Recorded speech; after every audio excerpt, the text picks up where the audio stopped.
Guys, what's up? May good news ako sa inyo. May nakita nga pala ako sa online shop, tapos binili ko siya for only 299 lang. Pero dati siyang 499 guys.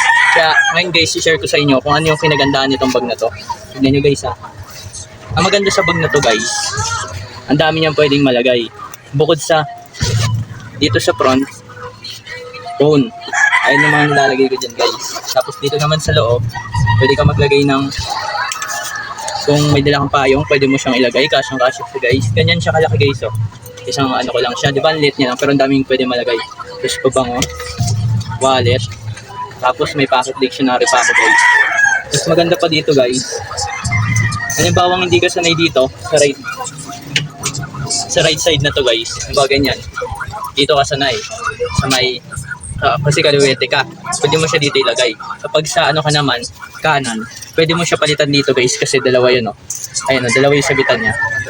Pwede mo siya ilipat. Tapos maganda pa dun guys, halimbawa may mga ticket ka, kasi may pinuntahan ka, halimbawa susunod. But meron pa isang packet dito guys oh. May isa pa siyang lalagyanan. Tapos meron din dito guys sa likod. Ayan oh. Diba? Ang dami guys. Nandito nga yung rubber ng ano ko guys, yung elastic ko sa brace. Tapos marami pa guys. Sa loob niya naman guys, papakita ko sa inyo. Meron siyang isang lalagyanan dito. Ito guys oh. Isa. Pwede ka maglagay dito. Ayan oh. Isa. Dalawa. Tapos syempre ito yung pinaka-main. Yung pinaka-gitna. Tapos meron naman dito guys. Dito naman sa other side. Dito naman nakalagay yung pocket dictionary ko guys. Yan. Diba ang dami pwede malagay guys. Tapos ganito lang siya kalaki guys. Oh. Ganyan lang siya kalaki. Pwede mo siya ilagay dito. Yan. Or pwede namang ano, pag ganyan. Para mas komportable. Yan.